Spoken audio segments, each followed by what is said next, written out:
बिस्मिल्लाहिर्रहमानिर्रहीम। अस्सलाम वालेकुम नाज़रीन, आप यूट्यूब चैनल देख रहे हैं। मैं इमरान ख़ान हूँ। बलूचिस्तान की सूरत हाल अभी तक कंट्रोल नहीं हुई और जो मैंने आपको पिछले वीलॉग में सिचुएशन बताई थी, अभी इस वक्त क्या हालात हैं वो मैं आपके साथ शेयर कर लेता हूँ डिफरेंट सोर्सेज से जो इन्फॉर्मेशन आ रही है। और इन्फॉर्मेशन बिल्कुल भी हौसला अफजा अब तक नहीं है। डेवलपमेंट्स क्या हुई हैं वो मैं आपको बता देता हूँ, लेकिन पहले जो लेटेस्ट है वो क्या है, वो ये है कि 200 के करीब लोगों को, अब इसमें डिफरेंट फिगर्स आ रहे हैं। उसकी वजह यह है कि कोई आदाद शुमार हमारे पास ऐसे मौजूद नहीं है। कुछ आदाद शुमार के मुताबिक 225 के करीब लोग हैं और कुछ आदाद शुमार के मुताबिक 214 लोग बताए जा रहे हैं और एक फिगर जो है वो 180 लोगों का भी बताया गया है। अभी क्योंकि वहाँ पे ज़राए नहीं है मवासलात के, कोई कंफर्म इंफॉर्मेशन नहीं है, दोनों तरफ से कोई कंफर्म नंबर्स की इतला नहीं आई। लेकिन ये ज़रूर पता है कि इस वक्त जो कलदम BLA है, उन्होंने जिन लोगों को यरगमाल बनाया हुआ है उनमें ज़्यादातर का ताल्लुक सिक्योरिटी फोर्सेस से है। कोई पुलिस वाले हैं, कोई फ़ौज के इदारे से है, कोई इंटेलिजेंस के हैं, मुख्तलिफ जगहों से उनका ताल्लुक है और उनकी लिस्टें भी जारी की गई हैं। मैं अभी लिस्टें देख रहा था, उनमें चंद ख़वातीन भी हैं जो रिश्तेदार हैं या फैमिली है उन फ़ौजियों की जो उनके साथ मौजूद थी। कुछ और लोग भी मौजूद हैं, लेकिन ज़्यादातर जो फैमिलीज थी या सिविलियंस थे वो वापस आ गए हैं। ये कैसे हुआ ये मैं आपको बताता हूँ, लेकिन पहले लेटेस्ट सूरत हाल आप देख लें। ये ट्रेन से निकाला दहशतगर्दों ने और ट्रेन से निकालने के बाद जितने भी वहाँ पे सिक्योरिटी फोर्सेस के लोग थे उन सबको पकड़ा और उनको वहाँ से पहाड़ों की तरफ चलाना शुरू कर दिया। ये ट्रैवल करते हुए उनको पहाड़ों में दुश्वार गुजार इलाकों से गुजार कर किसी और मुकाम पर ले गए हैं जिस जगह पे फ़ौज ने घेरा डाला हुआ है और वो ऑपरेशन करने की कोशिश कर रहे हैं। वहाँ पे एक ऑपरेशन रिपोर्ट भी हो रहा है, कुछ खबरें दी गई ऑपरेशन के हवाले से, वो मैं अभी आपको पढ़ के सुना दूंगा। सिक्योरिटी ज़राए से खबरें आई थी, मीडिया ने, पाकिस्तान की मीडिया ने रिपोर्ट की हैं और दूसरी जानिब से कुछ खबरें जो हैं वो इंडिपेंडेंट सोर्सेज से भी आती हैं। BBC भी ने रिपोर्ट किया है, कुछ आलमी मीडिया है वो भी रिपोर्ट कर रहा है। तो हर तरफ की खबरों को अगर हम इकट्ठा करें तो अंदाज़ा होता है कि अभी सिचुएशन बदस्तूर टेंस है और पाकिस्तानी फोर्सेस को तारीख के एक मुश्किल तरीन ऑपरेशन का सामना है। उसकी वजह यह है कि 200 के लगभग जो है वो यरगमाली हैं और वहाँ पे जो हमलावर हैं उनकी तादाद भी 100 के करीब बताई जाती है। जो लोग वापस आए उनमें से किसी ने कहा कि ये 100 से कम लोग नहीं हैं जिन्होंने ये अटैक किया है। अब इतनी बड़ी तादाद में लोग हैं और वो मुसल्लह हैं और उन्होंने जो सिक्योरिटी फोर्सेस के लोग हैं या दीगर लोग हैं उनको वहाँ पे कैप्चर किया हुआ है, उन्हें वहाँ पे यरगमाल बनाया हुआ है। ये जो मुसल्लह अफराद हैं BLA कलदम के, इनमें कुछ मुबैना तौर पे खुदकुश बमबार भी हैं जो उन यरगमालियों के बीच में मौजूद हैं कि अगर उनके ऊपर कोई अटैक होता है तो खुदा न खास्ता वो अपने आप को ब्लास्ट कर लें। उस सूरत में बहुत बड़ा इंसानी अलमिया हो सकता है और यरगमालियों का बहुत सारा जानी नुकसान हो सकता है खुदा न खास्ता। तो इस सूरत हाल में अगर ड्रोन्स को इस्तेमाल किया जाए, हेलीकॉप्टर्स को इस्तेमाल किया जाए या कोई भी स्ट्रेटजी अपनाई जाए, ये मुश्किल तरीन ऑपरेशन हो सकता है पाकिस्तान की सिक्योरिटी फोर्सेस के लिए। मेरे ख्याल में सिक्योरिटी फोर्सेस ने आज तक जितने भी ऑपरेशन किए हैं ये उनमें सबसे मुश्किल तरीन सूरत हाल इसलिए है कि यरगमाली बहुत बड़ी तादाद में है और जो इलाका है वो बहुत दुश्वार गुजार है और वहाँ पे एरियल स्ट्राइक अगर आप करते हैं तो कोलेटरल डैमेज बहुत बड़े पैमाने पे हो सकता है, यानी अपने ही लोगों का, यरगमालियों का नुकसान हो सकता है। तो एक बड़ी टेंस और मुश्किल सूरत हाल का सामना करना पड़ रहा है। उस इलाके से उस तरह की वाकफियत जो है वो सिक्योरिटी फोर्सेज की नहीं हो सकती जिस तरह की जो हमलावर हैं उनकी है।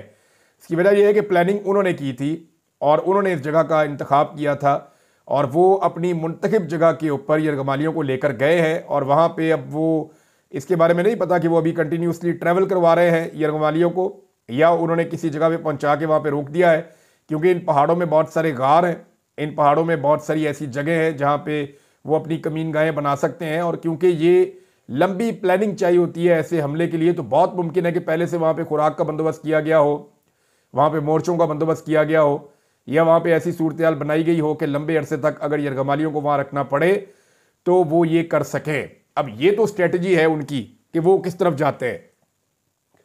दूसरी तरफ जो सिक्योरिटी फोर्सेज हैं उनके लिए ये मुश्किल तरीन ऑपरेशन है। मैं बार बार ये कह रहा हूं कि मुश्किल तरीन ऑपरेशन है। वजह यह है कि आपने इस ऑपरेशन को जल्दी कंक्लूड करना होता है। जल्दी से जल्दी ख़त्म करना होता है। हाईजैकिंग की सूरत में या यरगमालियों की सूरत में आपके पास कोई रास्ता नहीं होता। जितनी जल्दी आप मामले को निपटा लें उतना बेहतर होता है, क्योंकि जितना ये लंबा होता चला जाता है मुल्क की बदनामी उतनी ज़्यादा होती चली जाती है। देखिए, पाकिस्तान एक एटॉमिक पावर है और पाकिस्तान को पूरी दुनिया जानती है। पाकिस्तान की फोर्सेस बहुत तगड़ी हैं, पाकिस्तान की इंटेलिजेंस बहुत तगड़ी है। इन सारी चीज़ों को आप प्लस और माइनस करें तो पाकिस्तान के ऊपर बड़े सवालिया निशान उठेंगे। पहले ही पाकिस्तान के अंदर इन्वेस्टमेंट नहीं आ रही, पहले ही पाकिस्तान के अंदर सियाहत नहीं आ रही, लोग पाकिस्तान के ऊपर ट्रस्ट नहीं कर रहे। दहशतगर्दी के मामले में पाकिस्तान दुनिया में दूसरे नंबर पर चला गया है। इस वाक़े के बाद पता नहीं हम कहाँ खड़े होंगे। और दीगर मामलात के अंदर पाकिस्तान कंटिन्यूसली, अमेरिका ने बाकायदा अभी ट्रैवल एडवाइजरी अपने शहरियों के लिए जारी की है, स्पेशली बलूचिस्तान और खैबर पख्तूनख्वा के लिए। तो ये जो हॉस्टेज सिचुएशन है, ये जितनी देर तक रहती है उतनी ज़्यादा किसी मुल्क की जगहसाई होती है। तो पाकिस्तान की फोर्सेस के लिए दो बड़े चैलेंजेस हैं। एक, इस मामले को जल्दी हल करना है, और दूसरा, ये मुश्किल तरीन मामला है। दुनिया की कोई भी फोर्स हो, जितने मर्जी वो प्रोफेशनल लोग हों, जितनी मर्जी प्रोफेशनल फोर्स अपने बेहतरीन गैजेट्स के साथ भी हो, फिर भी इस तरह के हमले को नाकाम बनाना या इस तरह की सिचुएशन को हैंडल करना ये बहुत मुश्किल होता है, क्योंकि इसमें यरगमालियों के नुकसान का अंदेशा बढ़ता चला जाता है वक्त गुजरने के साथ साथ। और जितना वक्त गुजरता है उतना ज़्यादा जो हमलावर हैं उन्हें मौका मिलता है कि वो अपने आप को ज़मीन के ऊपर मजबूत करें और वो अपनी सिचुएशन को अपने कंट्रोल के अंदर लेकर जाएं। अगर ये ट्रेन के ऊपर जिस वक्त अटैक हुआ था उस वक्त अगर रिटेलिएट किया जाता और तगड़ा जवाब होता तो सिचुएशन शायद कुछ और होती। नाज़रीन, जब हुकूमत ने क्या कहा या सिक्योरिटी ज़राए ने क्या कहा, हुकूमत तो इसके ऊपर भी मैं बताता हूँ कि हुकूमत क्या कर रही है। पहले आप ये देख लें कि सिक्योरिटी ज़राए ने जो खबर दी वो ये दी, और ये जियो से मैं आपको पढ़ के बता रहा हूँ। वो कह रहे हैं कि कोयटा से पेशावर जाने वाली जाफर एक्सप्रेस पर दहशतगर्दों ने हमला करके मुसाफिरों को यरगमाल बना लिया, जिसके बाद सिक्योरिटी फोर्सेज ने क्लियरेंस ऑपरेशन करके 104 यरगमाल मुसाफिरों को बाजियाब करवा लिया। सिक्योरिटी फोर्सेज की निगरानी में माल ट्रेन मुसाफिरों को लेकर मच्छ रेलवे स्टेशन पहुंच गई है, और सिक्योरिटी ज़राए के मुताबिक बाजियाब करवाए जाने वालों में 58 मर्द, 31 औरतें और 15 बच्चे शामिल हैं। 17 जख्मियों को अस्पताल मुंतकिल किया जा चुका है। बाकी मुसाफिरों की बाहिफाजत बाजियाबी के लिए सिक्योरिटी फोर्सेज कोशां हैं। रेलवे हुकाम का कहना है कि जाफर एक्सप्रेस के बाजियाब 57 मुसाफिरों को कोयटा पहुंचा दिया गया है। 23 मुसाफिर मच्छ में रुक गए हैं। सिक्योरिटी ज़राए के मुताबिक सिक्योरिटी फोर्सेज दहशतगर्दों के दरमियान शदीद फायरिंग जारी है। सिक्योरिटी फोर्सेज ने 16 दहशतगर्द हलाक कर दिए हैं और मुतअद्दिद जख्मी हुए हैं। सिक्योरिटी ज़राए का कहना है कि दहशतगर्द अपने बैरून मुल्क हैंडलर से बजरिया सैटेलाइट फोन्स राब्ते में हैं। सिक्योरिटी फोर्सेज के ऑपरेशन के बायस दहशतगर्द छोटी टोलियों में तकसीम हो गए हैं। सिक्योरिटी ज़राए का कहना है कि सिक्योरिटी फोर्सेज की इजाफी नफरी इलाके में ऑपरेशन में हिस्सा ले रही है। दहशतगर्दों के गिर्द घेरा तंग कर दिया गया है। आखिरी दहशतगर्द के खात्मे तक ऑपरेशन जारी रहेगा। 9 बोगियों पर मुश्तमिल ट्रेन में 400 से ज़ायद मुसाफिर सवार। ये आगे पुरानी खबर जो है वो इसके साथ जुड़ गई है। ये सिक्योरिटी फोर्सेज ने सारी चीज़ें बताई हैं जनाब कि उन्होंने अब तक क्या किया है। 16 दहशतगर्द वो कह रहे हैं जी हलाक किया है, और दूसरी जानिब हलाकतों की तादाद जो है या शहादतों की तादाद अभी तक नहीं बताई गई है। 104 मुसाफिरों के बारे में दावा किया गया है कि उनको बाजियाब करवा लिया गया है। अब जनाब BBC ने रिपोर्टिंग की है, जो लोग वापस आए हैं उन्होंने क्या बताया ये आप देख लीजिए जनाब। अब वो ये बता रहे हैं कि अक्सर मुसाफिर या तो खड़े हैं या फिर थकन से चूर थे जो ट्रेन वहाँ पहुँचती है, और फर्श पर ही सहमे हुए बैठे हुए थे। ये गैर मामूली मंजर बलूचिस्तान के शहर मच्छ के रेलवे स्टेशन का है, और बाल बरदार गाड़ी में सवार अफराद गुज़िश्ता 9 घंटों की कहानी शायद कभी ना भुला पाएं। अब वो मुसाफिर क्या बता रहे हैं ज़रा ये सुन लें। इस मालगाड़ी पर लगभग 80 खुश नसीब सवार हैं, जिन्हें मंगल को दोपहर जाफर एक्सप्रेस पर दराए बोलान के इलाके ढाडर में मुसल्ला शिद्दत पसंदों के हमले का सामना करना पड़ा। 9 बोगियों पर मुश्तमिल कोयटा से पेशावर जाने वाली जाफर एक्सप्रेस को जब मंगल की दोपहर 1 से 2 बजे के दरमियान हमले का सामना करना पड़ा तो उस वक्त रेलगाड़ी में 400 से ज़ायद मुसाफिर सवार थे। अब जो लोग वहाँ से आए हैं, जो निकल कर आए हैं, जिनके बारे में ये दावा किया जा रहा है कि ये लोग जो है वो बचकर आ गए हैं, तो BLA ने तो इसकी जिम्मेदारी कबूल की है। अब एक तरफ जो पाकिस्तान की सिक्योरिटी ज़राए वो ये कह रहे हैं कि सिक्योरिटी फोर्सेज ने इनको रेस्क्यू किया है या इनको दहशतगर्दों से बचाया है लड़ाई करने के बाद। एक तरफ तो ये खबर आ रही है, और दूसरी तरफ ये दावा किया जा रहा है कि जो BLA के लोग हैं उन्होंने ख़वातीन को, बच्चों को और जो बलोच थे उन्हें खुद ही छोड़ दिया। उन्हें कहा जी आप लोग जाए, हमने सिर्फ ये लेकर जाने हैं जो सिक्योरिटी फोर्सेस के लोग हैं। अब इसके अंदर जो है बीबीसी की स्टोरी की जो हेडलाइन है वो भी यही है, और बीबीसी स्टोरी जो है इसकी हेडलाइन बता रही है कि जाफर एक्सप्रेस हमले के बाद बाजियाब होने वाले मुसाफिर ये बताते हैं कि उनके लीडर ने कहा कि सिक्योरिटी एहलकारों पर खसूसी नज़र रखो, ये हाथ से नहीं निकलने चाहिए। यानी उनका जो पूरा फोकस था वो इस बात के ऊपर था कि जो सिक्योरिटी फोर्सेस के लोग हैं उनको वहां पे कैप्चर किया जाए, उन्हें यरगमाल बनाया जाए और उन्हें साथ ले जाया जाए। मुश्ताक अहमद साहब बताते हैं जी कि हमले का आगाज एक बहुत बड़े धमाके से हुआ था और इसी ट्रेन की बोगी नंबर 7 में मौजूद इसहाक नूर अपनी एहलिया और 2 बच्चों के हमरा कोयटा से रावलपिंडी जा रहे थे। वो बताते हैं कि धमाका इतना शदीद था, पूरी ट्रेन की खिड़कियां और दरवाजे हिल गए थे, मेरा बच्चा नीचे गिर गया। उन्होंने बताया फायरिंग शुरू हुई तो फायरिंग 1 घंटे तक जारी रही और इस फायरिंग के दौरान ऐसा मंजर था जो कभी नहीं भुलाया जा सकता। उन्होंने कहा जी जो कोचेज हैं या बोगियां हैं उनको गोलियां लग रही थी, तो एक बच्चे को मैंने और एक को मेरी बीवी ने अपने नीचे दबा लिया कि गोली लगे तो हमें लग जाए, बच्चे बच्चे। फिर इसहाक के मुताबिक फायरिंग का सिलसिला शायद 50 मिनट तक जारी रहा। 50 मिनट की फायरिंग तो बहुत लड़ाई होती है। इस दौरान हम लोग सांस भी नहीं ले रहे थे कि पता नहीं क्या हो जाएगा। मुश्ताक मोहम्मद ने बताया कि फिर आहिस्ता आहिस्ता फायरिंग रुकी और उसके बाद मुसल्ला अफराद बोगियों में दाखिल हुए। उन्होंने बताया कि फायरिंग रुकने पर चंद मुसल्ला अफराद बोगी में दाखिल हुए और उन्होंने कुछ लोगों के शनाख्ती कार्ड देखना शुरू किए और इन्हीं में से कुछ लोगों को अलहदा करते गए।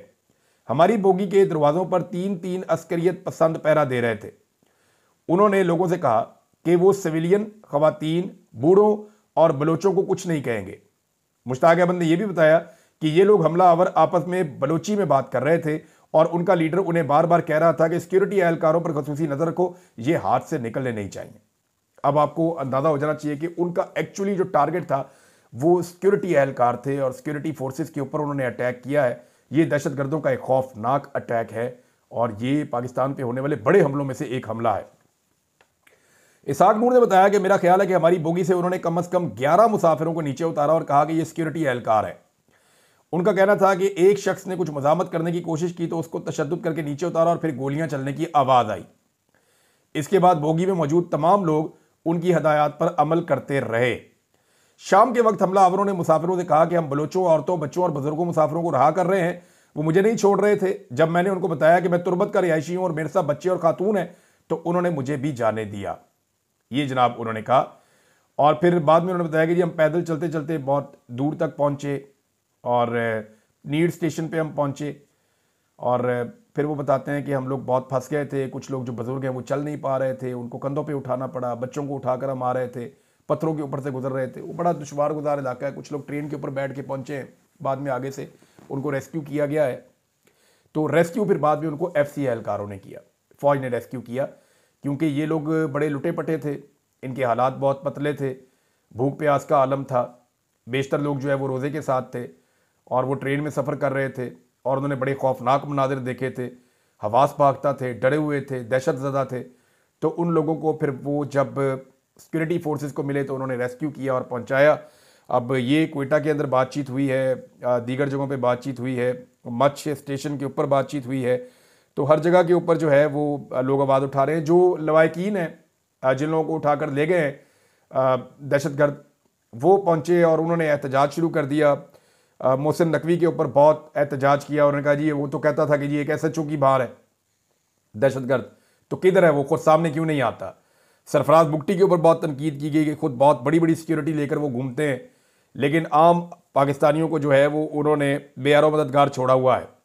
तो इस वक्त हुकूमत के ऊपर बहुत तनकीद हो रही है। ये मैंने आपको दोनों तरफ की जो स्टोरी है वो बता दी है कि सिक्योरिटी ज़राए क्या कह रहे हैं और दूसरी जानिब जो ज़राए हैं वो BBC को क्या बता रहे हैं, जो लोग वहाँ से बाजियाब होकर आए हैं या वो लोग जिनको छोड़ दिया दहशतगर्दों ने। अब जनाब 3 किस्म के बयानियाँ इस वक्त हम पाकिस्तान में देख रहे हैं। एक बयानिया दहशतगर्दों का है। हैरत अंगेज तौर पे सोशल मीडिया पे ये जो BLA के लोग हैं इनके अकाउंट्स तो मौजूद हैं और इनकी इंफॉर्मेशन आ रही है। इंडियन मीडिया इसको रिपोर्ट कर रहा है, बैनुल-अक़वामी मीडिया इसको रिपोर्ट कर रहा है। पाकिस्तानी मीडिया को इजाज़त नहीं है मेरे ख्याल में रिपोर्ट करने की। बहुत थोड़ा सा पाकिस्तान के मीडिया ने इसको रिपोर्ट किया है। खुलकर पाकिस्तान का मीडिया इसके ऊपर मैराथन ट्रांसमिशंस नहीं कर रहा जैसे कि पाकिस्तान का मीडिया माजी में करता रहा है।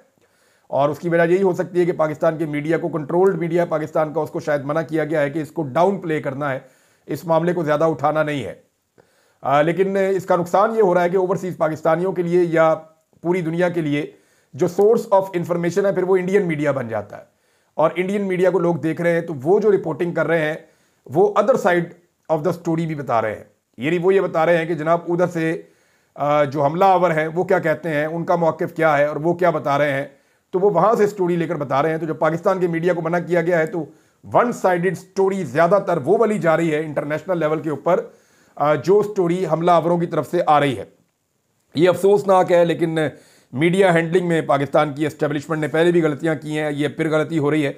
और तीन किस्म के बयानियां हैं, एक तो दहशतगर्दों का बयानिया है, मैंने आपको बताया कि वो कैसे आ रहा है सामने। दूसरा आम आवाम का, पाकिस्तान तहरीक इंसाफ यानी अपोजिशन का एक बयानिया है, जो बलूचिस्तान के अंदर अपोजिशन है, जैसे अख्तर मेंगल साहब हैं, उनका एक बयानिया है। वो लोग तनकीद कर रहे हैं, दुआएं भी कर रहे हैं, अपने जज्बात का इजहार भी कर रहे हैं, हमले के ऊपर मजम्मत भी कर रहे हैं, लेकिन वो साथ ही साथ सिक्योरिटी फोर्सेज पे तनकीद भी कर रहे हैं कि जनाब आपका ये फेलियर है। लेकिन ये एक इंटेलिजेंस का फेलियर तो है।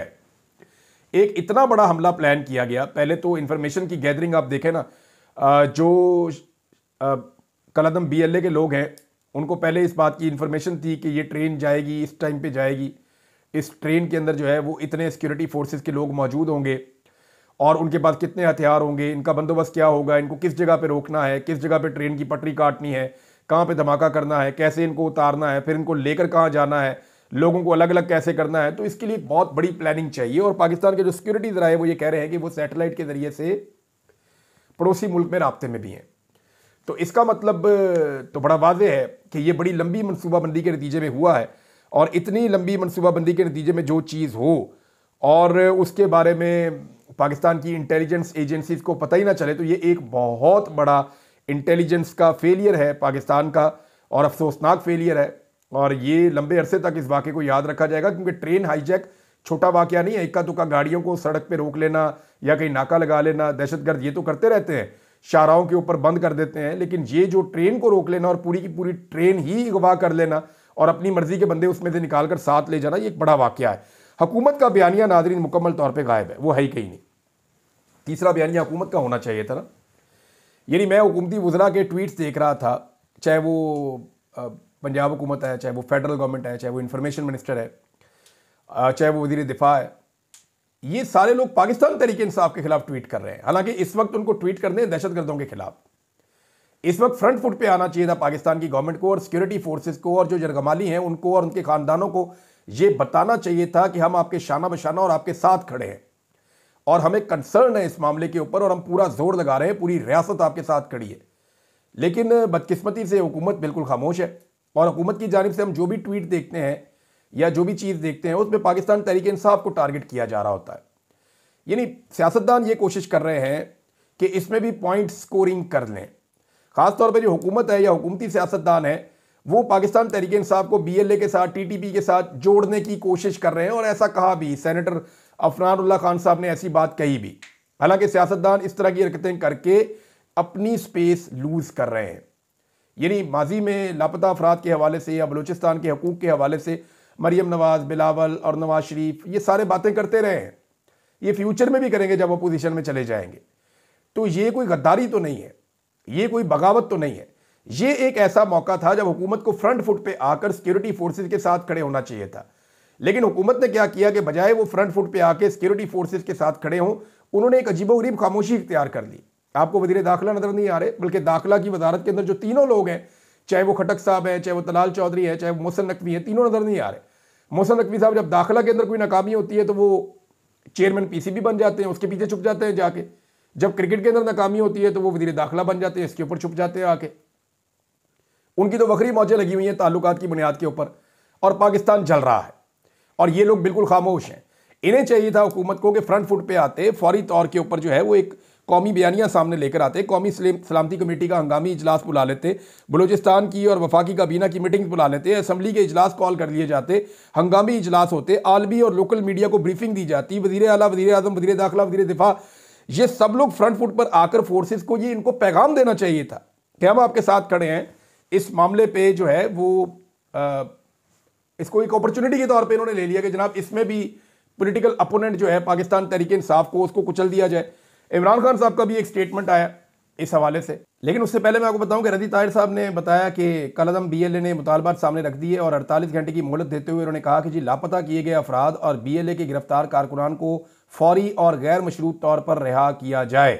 नाज़रीन, जी इमरान खान साहब का स्टेटमेंट है कि मुल्क में इस वक्त दहशतगर्दी अपने कदम दोबारा जमा चुकी है। हमारे दौर में मुल्क दहशतगर्दी पर काबू पाकर सियाहत के फ़रोग की जानिब गामजन हो चुका था। ग्लोबल टेररिज्म इंडेक्स में पाकिस्तान की रैंकिंग 4 दर्जे बेहतर हुई थी, लेकिन रजीम चेंज ने इस सारे अमल को भी रिवर्स गियर लगा दिया है और अब बदकिस्मती से हम ग्लोबल टेररिज्म इंडेक्स में दोबारा दुनिया का दूसरा बदतरीन मुल्क बन गए हैं। अंदरूनी मामलात की तरह इस वक्त पाकिस्तान की खारजा पॉलिसी भी बदतरीन तरीके से चलाई जा रही है। अफगानिस्तान के साथ हमारी सरहद बहुत लंबी है, उनके साथ मामलात बातचीत के जरिए हल होने चाहिए थे। जब तक हमसाया ममालिक को लेकर हमारी खारजा पॉलिसी आज़ाद और खुद मुख्तार नहीं होगी, इस वक्त तक मुल्क में अमन नहीं आ सकता। फौजी ऑपरेशन कभी मसाइल का हल नहीं होते। बड़ी बड़ी जंगों का हल भी मुज़ाकरात और अमन इस्तेहकाम की कोशिश से ही निकलता है। खुफिया इदारों का असल काम सरहदों का तहफ़्फ़ुज़ और दहशतगर्दी से बचाव है। अगर वो पॉलिटिकल इंजीनियरिंग और तहरीक इंसाफ को तोड़ने में लगे रहेंगे तो सरहदों का तहफ़्फ़ुज़ कौन करेगा? बलूचिस्तान में दहशतगर्दी पनप रही है और वहां के मसले का कोई सियासी हल नहीं निकाल रहा। बलूचिस्तान समेत मुल्क भर में जब तक अवामी एतमाद पर मुश्तमिल हुकूमत नहीं लाई जाएगी, इस्तेहकाम मुमकिन नहीं है। तो नादरीन, ये दहशतगर्दी के हवाले से जो इमरान खान साहब के फिक्रे या जुमले थे वो मैंने आपके सामने रखे। मुझे अख्तर मेंगल साहब का स्टेटमेंट भी आपको सुनाना है, उस पर मैं अपने वीलॉग का इख्तिताम करता हूँ। अख्तर मेंगल साहब ने कहा जी कि बलूचिस्तान का कोई ऐसा इलाका बाकी नहीं जहां हुकूमत ये दावा कर सके कि उसका कंट्रोल है। वो ये जंग हार चुके हैं, ये कहानी खत्म हो चुकी है। हमने खबरदार किया था, हमसे पहले वालों ने भी खबरदार किया था, मगर उन बातों को संजीदा लेने की बजाय लोगों का ना कि मजाक उड़ाया गया बल्कि लूट मार और कत्लेआम का बाजार गर्म किया गया। हर एक हुकूमत ने बलोच नस्लकुशी में अपना हिस्सा बराबर का डाला और यह वाहिद मसला था जिस पर तमाम इदारे और तमाम हुकूमतें एक पेज पर रही हैं और अपनी गलतियां तस्लीम करने की बजाय हमेशा की तरह इल्जाम किसी और पर लगाना तो इनका वतीरा रहा है। आज मैं इस मौके को इस्तेमाल करते हुए उन सबको मुखातिब करना चाहता हूं, वफाकी हुकूमत, सियासी पार्टियां, अदलिया, एस्टेब्लिशमेंट, जिन्होंने अपनी जुल्म और ज्यादतियों से बलूचिस्तान को इस नहज पर पहुंचाया, मगर इस बार ना ये हमारे इख्तियार में है और ना ही आपके। ये अख्तर मेंगल साहब कह रहे हैं। सरदार अख्तर मेंगल जो है वो बलूचिस्तान की सियासत की एक सुर्खेल है और ये वो आदमी है जो पाकिस्तान की बात करता है और उनकी बात आपने सुनी। अब तक के लिए इतना ही। अपना ख्याल रखिएगा, अपने चैनल का भी। अल्लाह हाफ़िज़।